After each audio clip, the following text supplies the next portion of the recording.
Hey, hey.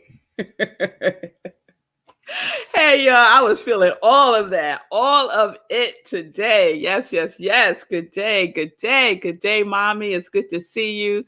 Good day, Nan. Sunshine right back at you. Yes, yes, yes. Good day, everybody. I hope everyone had a good long weekend. Labor Day was yesterday, and I know lots of folks had yesterday off. And I hope you didn't do any laboring on Labor Day. Like, give yourself a break, right, Diego? Yes, yes, yes. Hey, Godling. Hey, Tim. It's good to see you. Hey, Julie. It's good to see you all. Welcome to Morning Sip with Red Melissa. I am Red Melissa, and Sip is Spirit in Practice. So we are continuing with our parable series because I just didn't have enough of it. Plus, I need a drum roll, producer. I need a drum roll because I put out a challenge and some of y'all responded to the challenge with your parables.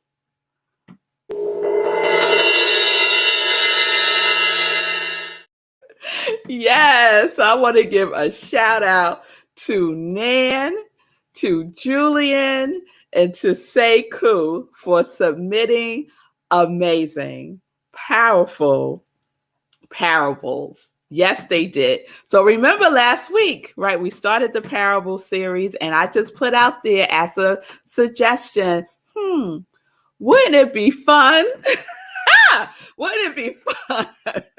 That's an inside little joke Sekou and I got going on right now. Wouldn't it be fun if we created our own parables, right? Because I shared mine, the parable of homelessness, and I shared one of my classmates, Helen Moore's, the parable of the two Helens.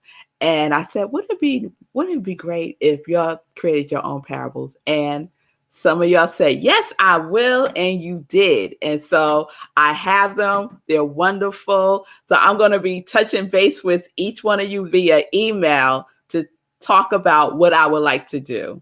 Okay. All right. So that's how we're going to go with that. So thank y'all. And if you feel like you got a parable that's percolating, write it down and send it to me. All right. Because we're going to keep the parables going this whole week. All right. So we're going to continue today. And let me just say today, I am giving y'all a sip of a sip. Okay. A sip of a sip. I'm going to do my best. To give you a sip of a sip because I'm in a conference this week that just kind of happened. And so I'm supposed to be there like right now, but here we are. And I'm going to jump off early so I could get into that.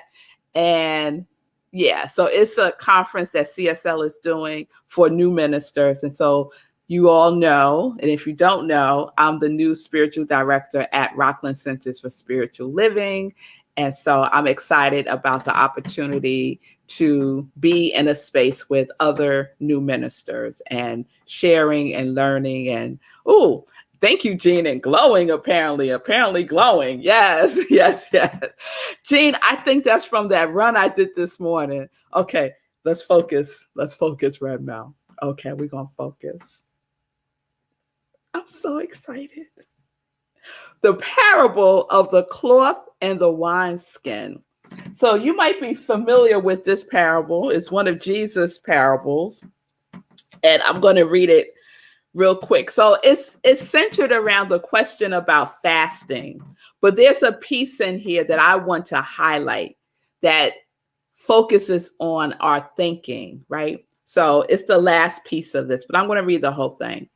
Then the disciples of John came to him saying, why do we and the Pharisees fast often, but your disciples do not fast? And Jesus said to them, the wedding guests cannot mourn as long as the bridegroom is with them, can they?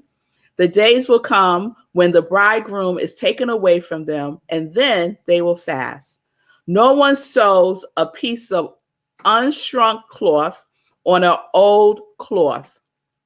on an old cloak, and a worse tear is made. So let me read that again. No one sews a piece of unshrunk cloth on an old cloak, for the patch pulls away from the cloak, and a worse tear is made. Neither is new wine put into old wineskins. Otherwise, the skin bursts, and the wine is spilt, and the skins are destroyed. But the new wine is put into fresh wineskins, and so both are preserved. So I want to focus on that last part. Neither is new wine put into old wineskins, otherwise the skin bursts, and the wine is spilled, and the skins are destroyed. But new wine is put into fresh wineskins, and so both are preserved. So remember, a parable is what? It's two stories, right? Based on fact, based on something that can be true, right? And it has a deeper meaning, right? And so in this parable, I want to pull out the notion of old wine skins, and new wine skins, right? Do you put new wine in old wine skins? Do you do that? Right? So back in the day when they put wine in wine skins, the wine skins were made out of the flesh of, I think, sheep, right? And they put the wine into the wine skins when the skin was fresh, because the skin was more malleable, right? And when you pour the wine in, it would stretch and give space for the wine, right? But if you used the old wine skin and you poured wine in, the wine skin wouldn't hold the wine. It would leak through, right? And then what you got? You got a puddle of wine that you can't drink. And Red Mel, don't waste no good wine. Don't waste no good wine. Okay, my producer's saying focus. Okay, I want to focus. So, what does this represent, right? What does the wine and old wine skins represent? What does wine skins represent for us in this parable? Wine skin represents for us our thinking, our beliefs, right? If you want to have a new life, you have to think in a new way. You can't put your old life in new wineskins and think that you're going to get something new.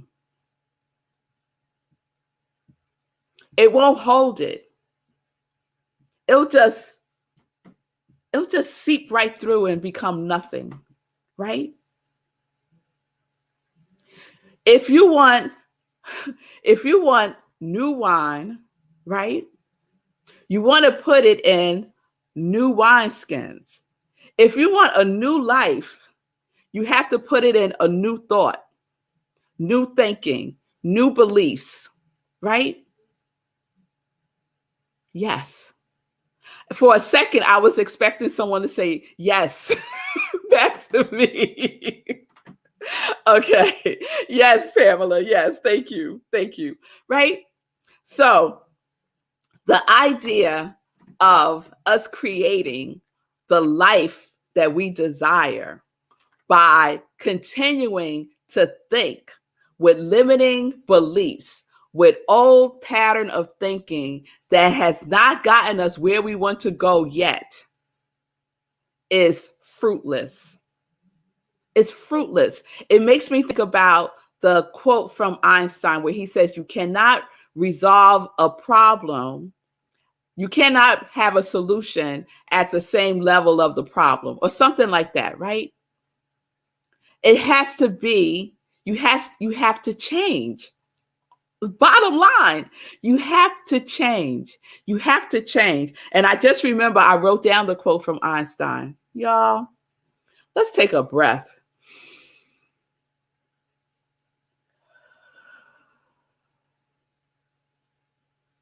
We cannot solve our problems with the same thinking we used when we created them.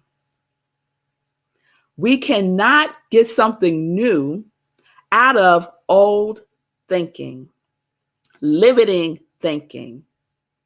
Thinking of lack and limitation is not going to get you prosperity and abundance. You pour some lack and limitation into anything, and what you will get out of it is more lack and limitation. That is just the truth. That is the way that the law works. The law says it's cause and effect. The law says what you put in is what you get out, right? So the law has everything already. Everything that you could possibly desire is already possible in the law, right? The potentiality, the possibility is already there. But if you keep pouring some old thinking, lack and limitation, I'm not good enough, I'm not worthy, you keep pouring that in, what you will get out is more of that. It's more of that. So if we want to change our experience, if we want to change our life, we have to change our thinking, right? We're all familiar with that, right? But some of us think it's a cute saying, but it's not. It's not a cute saying. It's the way the law works. It's the way our life works. So look at your old thinking. Are you using, what kind of wineskin are you using, right?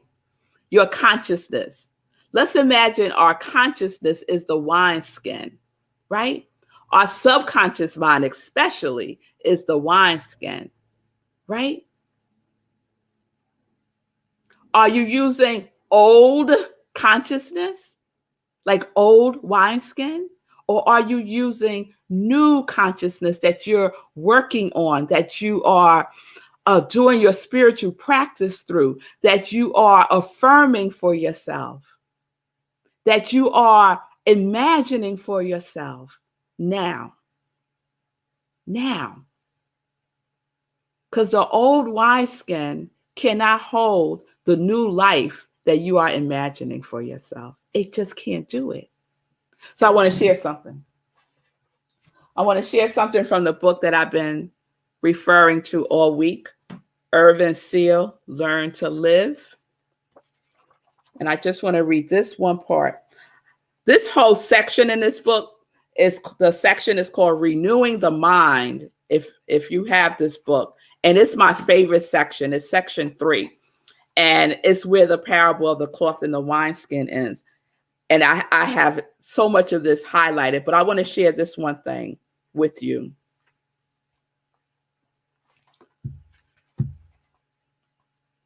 The metaphysician cannot merely hold thoughts and hope that thoughts will make him health or money or fame, but he must give himself to the thoughts and allow them to hold and to mold him into their own likeness.